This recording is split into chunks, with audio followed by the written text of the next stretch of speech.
আসসালামু আলাইকুম সবাইকে ওয়েলকাম করছি নতুন আরও একটা ভিডিও দেখার জন্য। আজকের রেসিপি চিকেন নুডলসটা রান্না করা খুবই সহজ। তো নুডলসটা রান্না করার জন্য এখানে আমি মুরগির মাংস ছোট ছোট টুকরা করে কেটে নিয়েছি, এরপর একটা আলু ছোট টুকরা করে কেটে নিয়েছি এবং নিয়ে নিয়েছি পেঁয়াজ কুচি এবং কাঁচামরিচ আর 3 প্যাকেট মিস্টার নুডলস। তো এখন সবার আগে নুডলসটা সিদ্ধ করতে বসিয়ে দেব। নুডলসটা সিদ্ধ করতে করতে আপনাদের কাছে ছোট্ট একটা রিকোয়েস্ট করে নেব, যারা আমার এই চ্যানেলে নতুন দয়া করে চ্যানেলটা সাবস্ক্রাইব করে দিবেন পরবর্তী ভিডিও দেখার জন্য।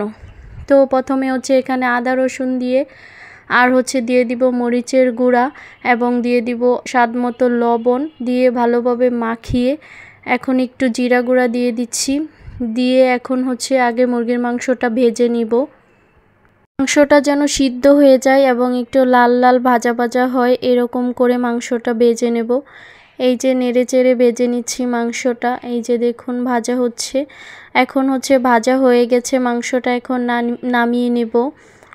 তো এখন এই পর্যায়ে এসে আমি চুলায় আবারও দিয়ে দিব সরিষার তেল। আপনাদের সয়াবিন তেল থাকলে অবশ্যই সয়াবিন তেল ব্যবহার করবেন। এখন দিয়ে দিচ্ছি আলু কুচিগুলো। আলু কুচিও সিদ্ধ হওয়া পর্যন্ত ভালোভাবে নেড়ে চেড়ে ভেজে নেব।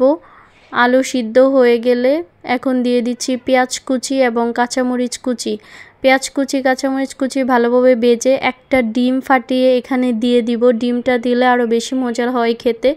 তো এই ডিমের মধ্যে আমি নুডলসের 1 প্যাকেট মশলা অ্যাড করে দিব, আর বাকি 2 প্যাকেট মশলা আমি পরবর্তীতে ব্যবহার করব। তো আমার নুডলসের মশলা দেওয়ার পর এখন দিয়ে দিচ্ছি বেজে রাখা মুরগির মাংসগুলো। বেজে রাখা মুরগির মাংস দিয়ে ভালোভাবে নেড়ে চেড়ে মিশিয়ে এখন দিয়ে দিব সিদ্ধ করে রাখা নুডলস। সিদ্ধ করে রাখা নুডলসগুলো দিয়ে ভালোভাবে মেশাতে থাকবো।